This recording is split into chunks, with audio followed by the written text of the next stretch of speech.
exist in a dazzling array of shapes, colors, and sizes. But despite their differences, they all share one thing. Every cat on the planet, every lion, leopard, and even our humble house cat are all part of the same amazing animal family. A family of relatives and rivals that over the generations have ventured across the globe and ultimately have conquered every landscape on our planet.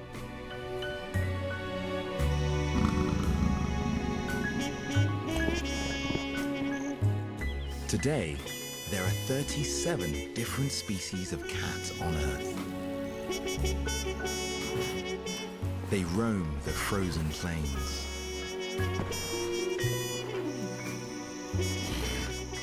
the dense jungles, the sweltering deserts, and the wide open savannas. They're one of the most successful families of predators in the animal kingdom. But what's their secret? In this series, we're on a journey through the cat's family tree. It's a journey through time. From 11 million years ago to the present day, we retrace their dramatic rise to power. We meet the most curious and rarely seen cats on Earth, and show how different felines evolved superpowers to thrive in each of the planet's wildest landscapes. Prepare to meet the cats. An amazing animal family.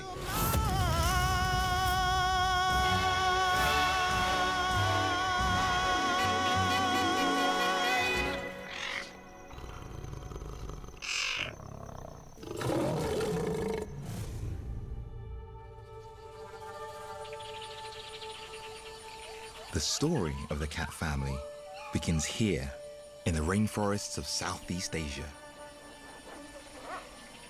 It's thought that all cats are descended from a mysterious panther-like predator that roamed these jungles almost 11 million years ago.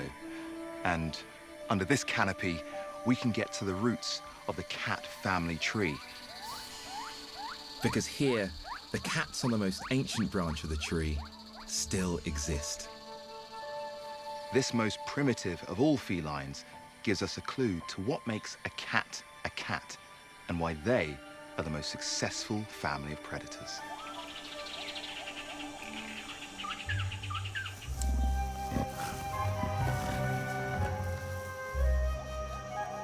This is the mysterious clouded leopard.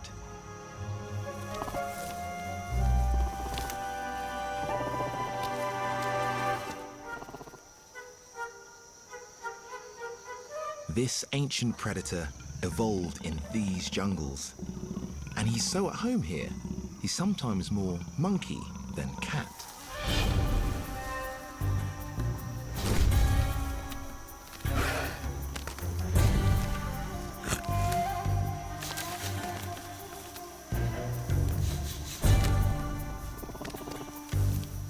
But despite ruling these forests for millions of years, today clouded leopards are extremely rare. So to get eye to eye, I've come to a conservation center in Thailand, which is home to some very inquisitive kittens. This female that's climbing all over me is only about a year old. And even though she's jumping around and looks like she's playing, what she's actually doing is learning all the skills that she'll need to become the perfect predator. And that involves lots of mischievous behavior.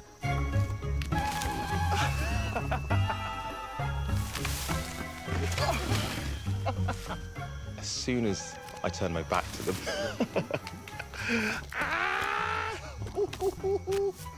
your claws, your claws. Ow.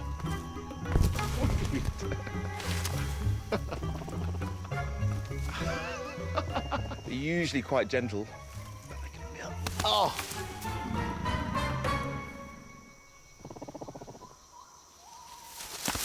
Clouded leopards hunt monkeys and birds high up in the canopy.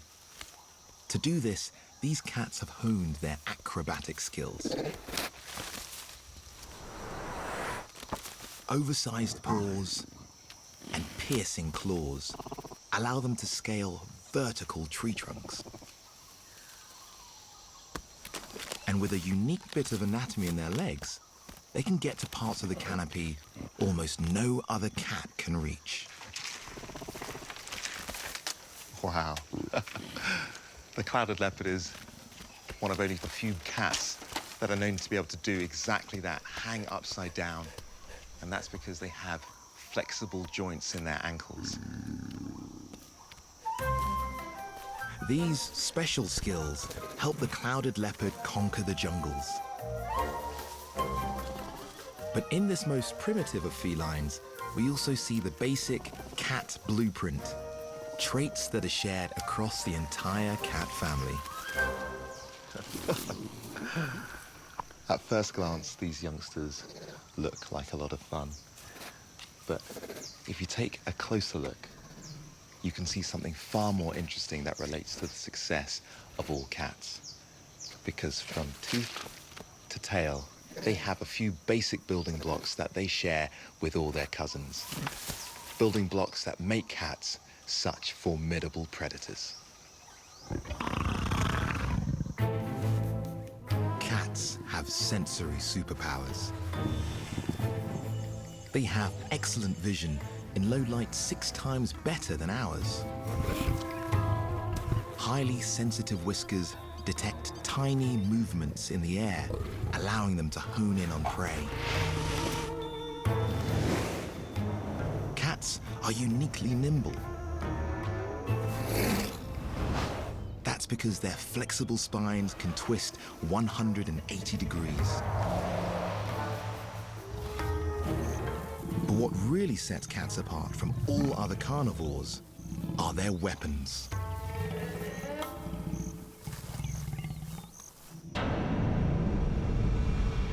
Whereas dogs' claws can become blunt, cats are razor sharp. That's because they keep them sheathed. They retract them between their paws, only unleashing them for that killer swipe. And of all the families of predators on Earth, cats have perhaps the cleanest, most precise method of killing: a single deadly bite to the back of the neck.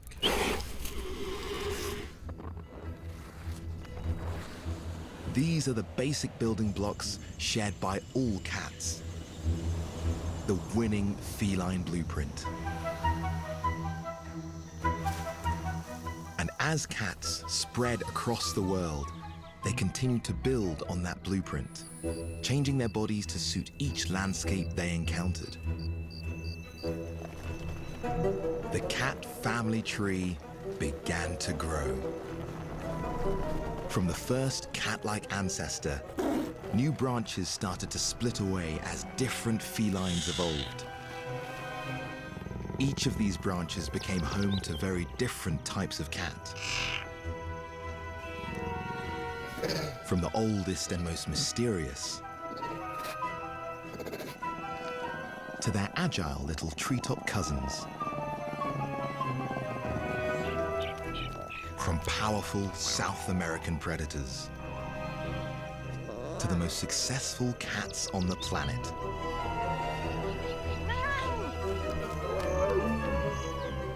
Today, there are 37 different species in our cat family tree. And it all began here in the forests of Southeast Asia. The cat family's story started here, but these jungles were just the beginning. Cats were on the move. And to conquer one of the harshest landscapes of all, one bold pioneer would become the biggest cat on Earth.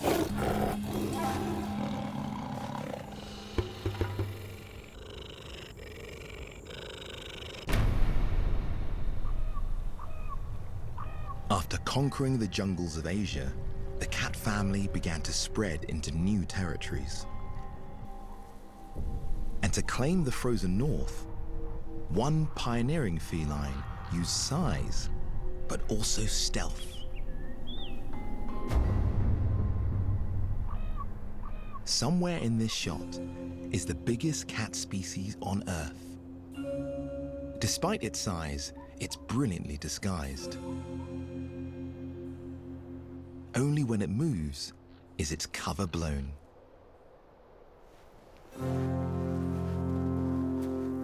The Siberian tiger. This female can survive temperatures of 40 below.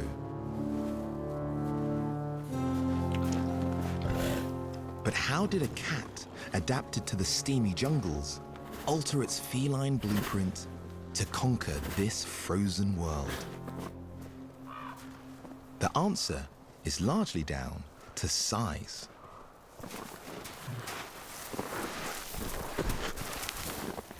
Males can weigh more than 50 stone. That's twice as heavy as some tigers in the tropics.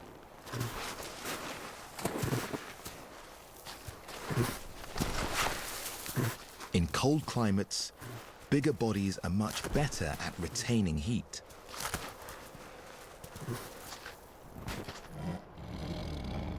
She's also well insulated. With a thick winter coat and a layer of fat on her belly, she's perfectly equipped for life in the deep snow.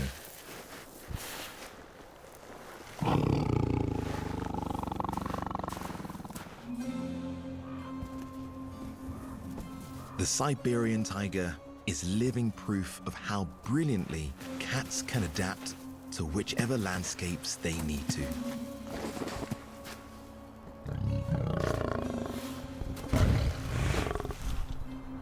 Even one as cold and unforgiving as this.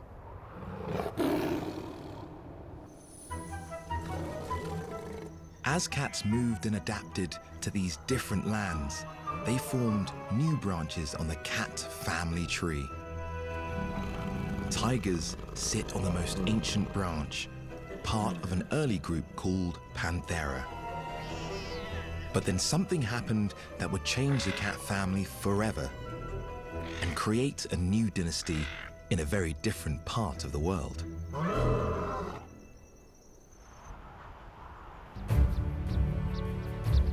8 million years ago, the world was a restless and dynamic place. During this unsettled age, sea levels plummeted. This opened up land bridges into new, unexplored worlds. And for a few pioneering species of cat, this presented a huge opportunity. Because for the first time, cats migrated out of Asia and into a vast new world. Cats had arrived in Africa.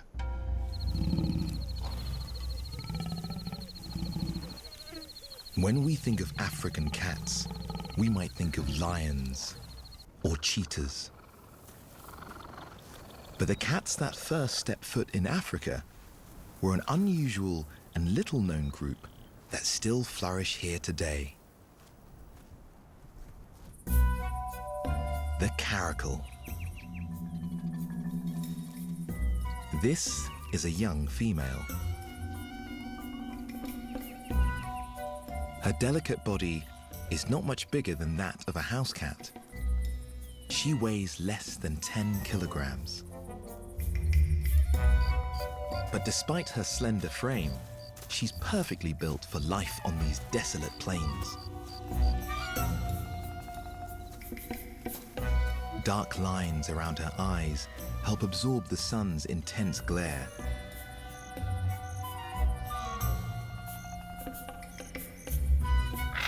And strange tufts on her ears are thought to work as visual signals to help communicate with other caracals. These bizarre adaptations allow the caracal to survive in this desert world. But her biggest challenge is finding food. To conquer this barren wilderness, caracals have become the ultimate opportunists.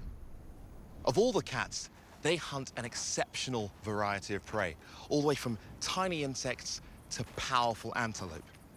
Now, this impressive hunting prowess is partly due to a spectacular hunting strategy that they've evolved, because these resourceful little cats didn't just stop at patrolling the land, they also found a way to hunt in the sky.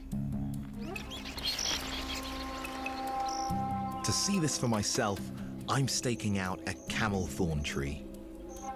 It's home to a plentiful prize that's just out of reach. High in its branches, there's a massive weaverbird nest. It's home to over 100 birds, any one of which would make a tasty snack for our caracal. But the caracal faces an almost impossible challenge. These cunning birds have built their nest like a fortress. It's too high to leap up into from below, and the only entrance is underneath, so there's no way of getting in from above. But the caracal has still evolved a brilliant way of catching these birds. But to do this, it needs to wait until sunset.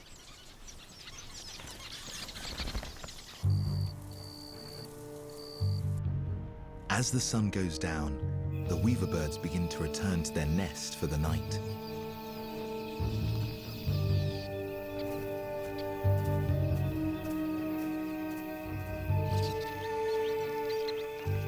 By sunset, they'll all be safely inside their fortress, and our caracal will have to go hungry.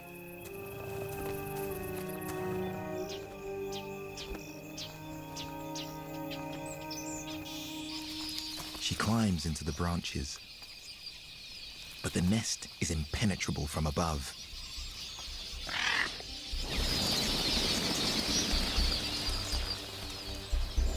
It's time for a new tactic.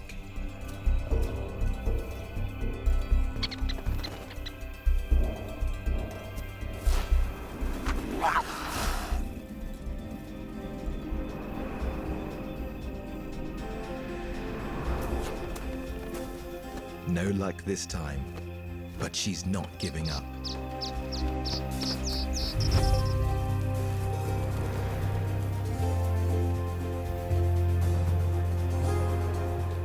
Her long, muscular back legs can propel her 3 meters into the air.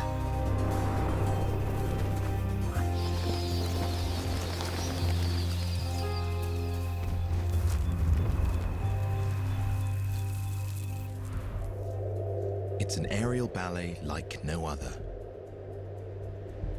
requiring agility and absolute precision. It's almost dark. The last few stragglers run the gauntlet back to the nest.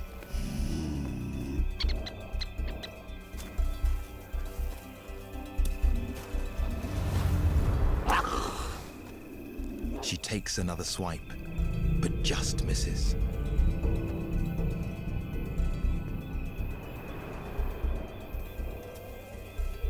One last leap.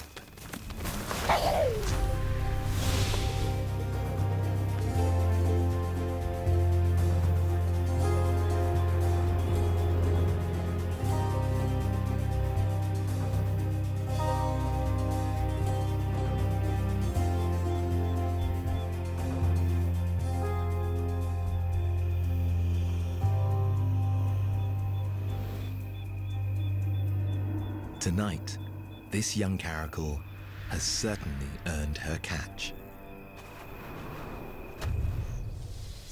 The distant ancestors of the caracal were the first cats to step foot in Africa. And today, their aerial prowess has allowed these tenacious cats to survive in one of the most inhospitable regions on the planet. The arrival of the caracal in Africa signaled a new dawn for the cat family.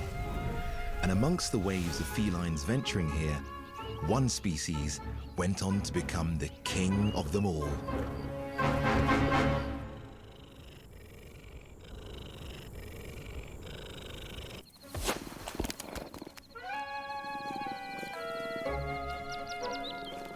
8 million years ago, when the first cats set foot in Africa, they were small, solitary hunters of the arid plains.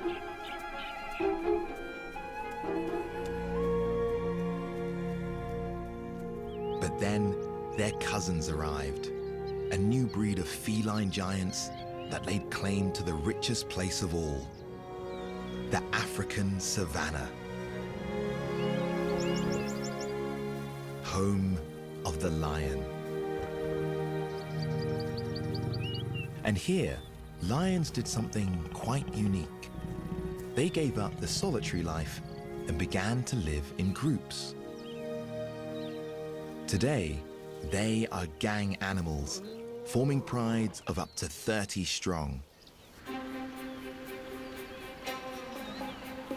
So what drove such huge cats to live in groups? One man can offer a unique insight. I'm in South Africa, and I'm on my way to meet an expert who's worked so closely with lions that he can do something that virtually no other person can do because it's just too dangerous.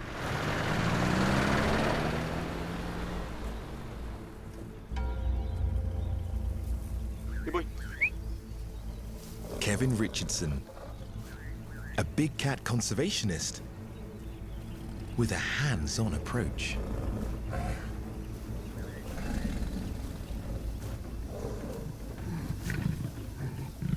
His ranch in the South African bush is home to 32 rescued lions.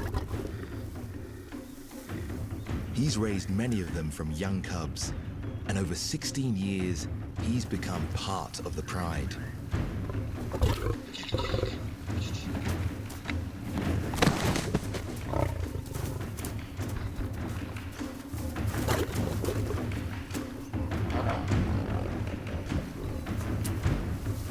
But Kevin must constantly prove his mettle. By play fighting with the lions, he demonstrates strength and nerve. One misjudged maneuver could be fatal.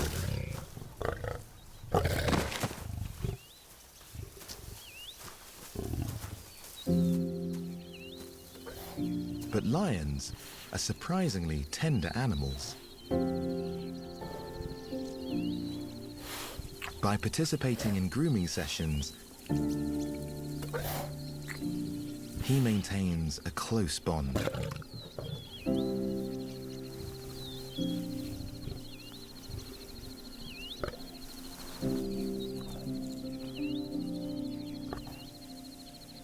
An outsider wouldn't be so welcome. So for me to get inside the pride, I need the big cat equivalent of a shark cage.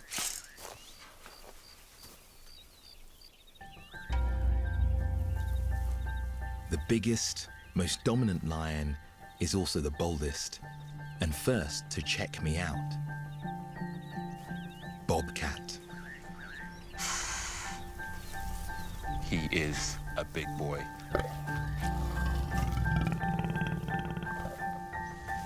He's the leader of the pride and must weigh more than 30 stone.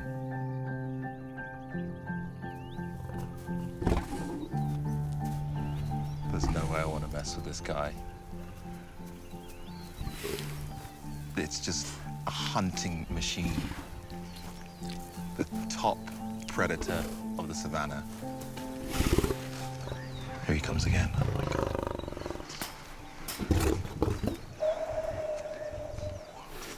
Well, I mean, being that close to this lion when he comes up to the cage, it just feels like someone's said, what takeaway do you want? You know, it's dinner time.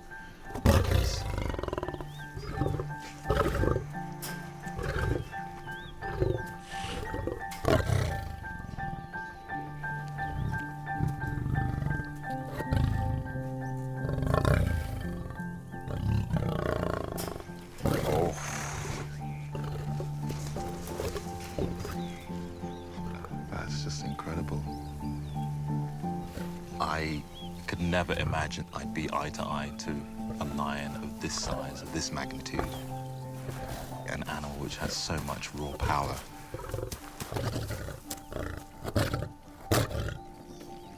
Yeah, boy. Over many years, Kevin's built up a close bond with this majestic lion. Yeah. But Bobcat won't tolerate anyone outside the pride. So, Kevin, what would happen if I were to step out of this cage and be stood right next to you? So, Patrick, if you came out here with me, I'm afraid it would probably end badly for you. Main reason is really you don't have a relationship with Bobcat. So he would see you as a competitor or as a threat. And especially now that we're using some meaty treats, and Bobcat is notorious for being possessive over his food, yeah, it wouldn't fare well for you. Possession's 9/10 of the law in the lion world. So if I dominate this piece of meat and I'm prepared to share it with him, he's prepared to sit here and share it with me. If it was the other way around, if he had the bucket of meat and I tried to get it, then I would have to fight for it. For many years, scientists thought lions got together to hunt. By working as a tight team, they can take down the biggest prey of any cat. But now, new research suggests it's not just about hunting, it's about holding on to the best hunting grounds. Because on the savannah, some areas are barren wastelands, whilst others offer an all-you-can-eat buffet. So lions, to secure prime real estate, have become gang animals and fight epic turf wars. And over millions of years, this territorial nature has become hardwired.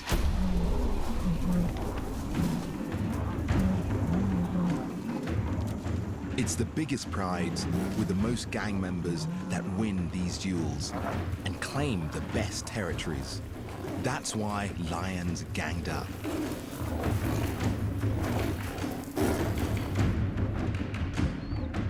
But there's a curious side effect of living in prides that can be seen in all male lions. Their long, shaggy manes.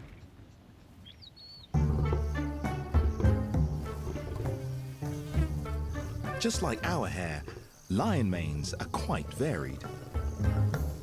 There are blondes and brunettes. Biologist Natalia Borrego believes the color of the mane is a sign of strength, showing status amongst gang members. So she's conducting an experiment with her own rival pride of lions. They may be painfully thin, but they have magnificent hair. Two of them are fair, but the third has darker locks. What about that? We're placing them in a territory ruled by an alliance of three of Kevin's most powerful lions. A band of brothers who don't take kindly to intruders. So, Natalia, we've got our experiment set up. What can we expect to see? What we hope is going to happen is that they're going to approach in their kind of stealthy stalking mode and check out what's going on, and then approach these cardboard cutouts that we have that look real from far away, but up close, perhaps they're not going to be fooled. We don't know. We'll have to see how it goes.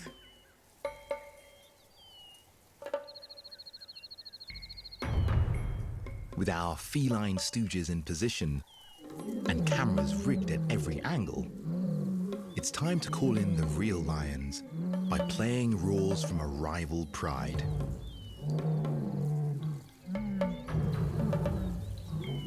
There's one male lion over there.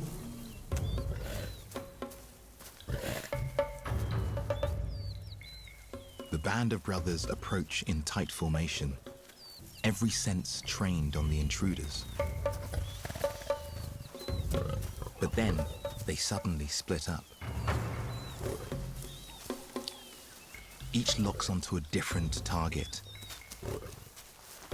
The gang leader heads for the brunette. And so what's he doing right there? That's scratching. So he's scent marking his territory, and that's a way to define his boundaries and say, this is mine. His two younger lieutenants stick together to tackle the blondes. Only the leader approaches the brunette. Their choice of target might seem random to us, but actually, it offers a rare insight into lion territorial tactics.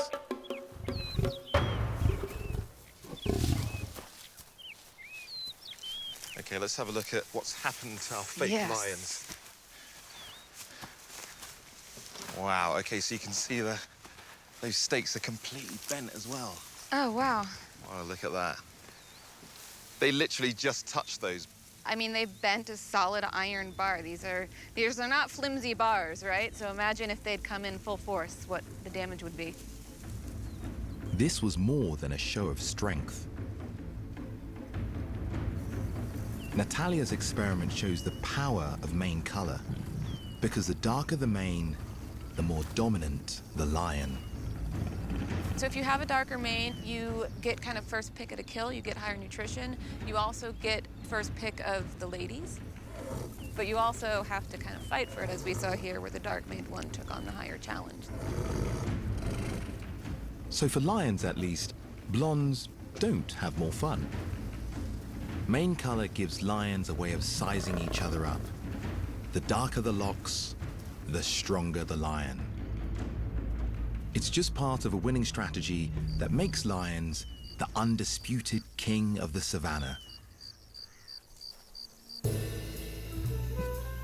But elsewhere in Africa, another sneaky little cat came up with a very different tactic for survival. It evolved a feline super sense.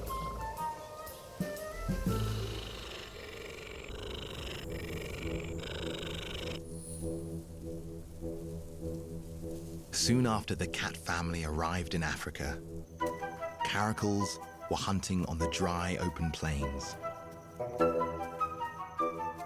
And prides of lions ruled the savannah. But another frontier was up for grabs: Africa's wetlands. These were rich hunting grounds that were claimed by a shy, secretive little cat, the serval.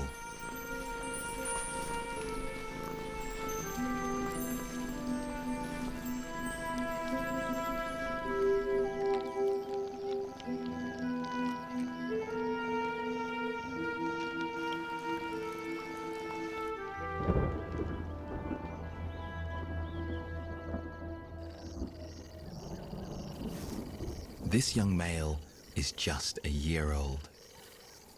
Already, he's a skilled predator. He feeds on rodents hiding in the long, lush grass.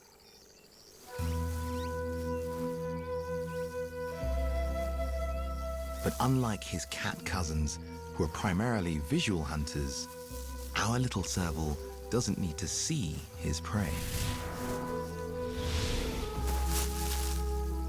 He can pinpoint them with deadly accuracy, using only his oversized ears. This serval is in a rescue center in South Africa. But he hunts just as he would in the wild.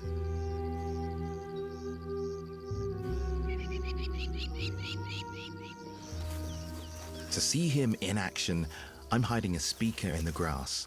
I'll use it to play the tiny squeaks and rustles of rodents.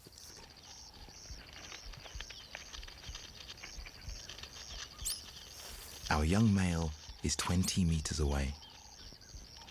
His ears prick up immediately.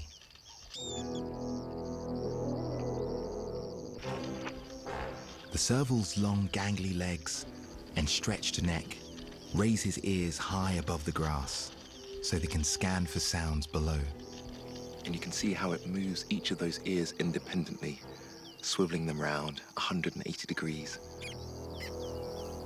And what's remarkable is that servals have 21 different muscles in their ears. Humans only have 4.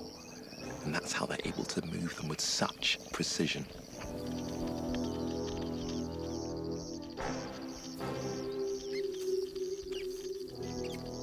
Our serval begins to home in.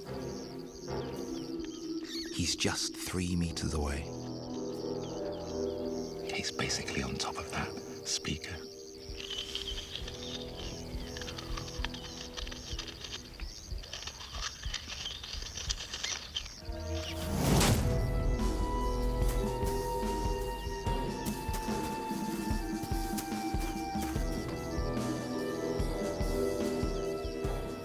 If our speaker had been a rodent, this young serval would certainly have earned his dinner. Those oversized ears have given him the edge in these rich, tangled grasslands, where prey can be heard, but rarely seen. Ever since their ancestors first stepped foot in these grasslands, these cats have pushed their anatomy further and further, resulting in the modern-day serval, the bat-eared predator of these plains. Dazzlingly diverse, most felines in the cat family tree have been studied carefully by scientists around the world. Even the rarest and most unusual of cat cousins are well understood. But there is one branch of this family's tree that remains a near total mystery, because the cats that occupy it have virtually never been seen.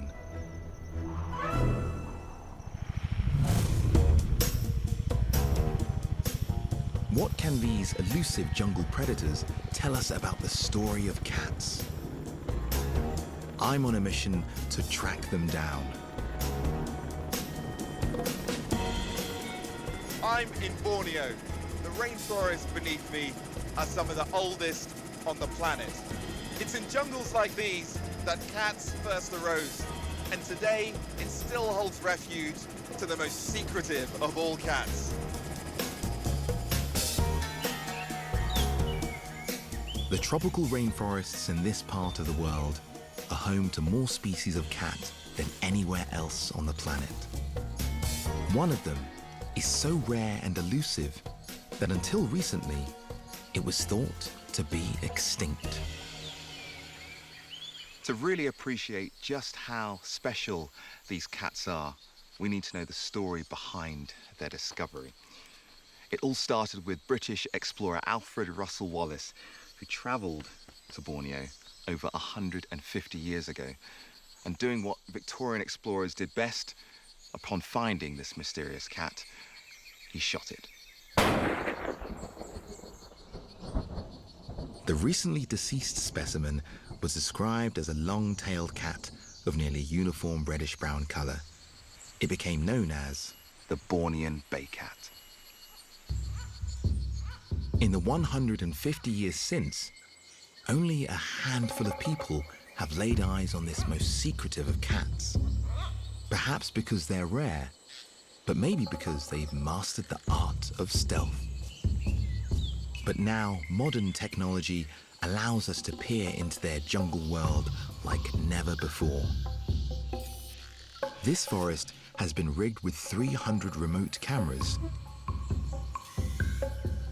Triggered by the slightest movements, the cameras have been running for more than 3 years and have captured more than 1 million images. The team that work in these jungles weren't expecting to find many cats here, but I've got some video footage from them that shows us something quite special. Wow, that there is a clouded leopard. I can tell from those beautiful markings, those big cloud-shaped rosettes. Having met clouded leopard kittens in captivity, it's amazing to see these rare cats in their natural home. Oh wow, look. Look at that. That is a cub. Right, so this is definitely a different species of cat. It's more slinky, it's more speckled. I think it might be a leopard cat. Look at it peering at us, huge eyes, and really big ears as well. But the camera traps reveal one more shadowy feline. Of all the cats on planet Earth, this is the most secretive and rarely seen. That is definitely a bay cat. There's no mistaking it. It looks completely different to the other species on Borneo. The others have spots or big rosettes like the clouded leopard, but this is one uniform color. These fleeting glimpses are really quite special. Only a handful of people have ever seen one in the wild. Let's go back. Look at that. Not only have we got footage of one of Borneo's rarest cats, but we've got footage of it with a fresh kill. That's phenomenal. We've got one staring directly at the camera. Look at him. A small head, tiny, tiny ears. It's really quite an odd-looking creature, almost weasel-like. I wonder if this cat has ever seen a human before. It's incredible to think that in these ancient rainforests, there are still animals that we know virtually nothing about. In an age where we assume that every inch of land has been explored, there are still mysteries out there. Cats are an elusive group, and none more so than the bay cat. They epitomize the secretive nature and preciousness of this amazing family. On the first part of our journey through the cat family tree, we've seen how cats on the most ancient branches evolved into many different forms, shapes, and patterns. How the biggest cats used their size to muscle into all the key landscapes of our planet. And how the caracals sprung into Africa. But the cat family was about to change again as a new world opened up to them. The Americas. As cats ventured into this new land of opportunity, a new generation arose. They would grow thick coats to conquer the snows and develop flexible limbs to scale the jungle canopy.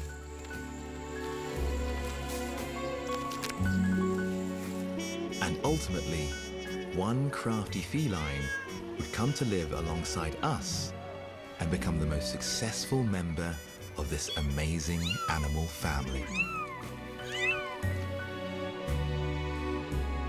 And Big Cats continues next Monday at 8 here on Sky One. And speaking of cats, Funguses is out of the bag. The jig is up as events get more and more complicated for the fartiest family on TV, as the Fungus the Bogeyman 3-Fart Spectacular comes to an end tomorrow at 6:30. Is coming your way.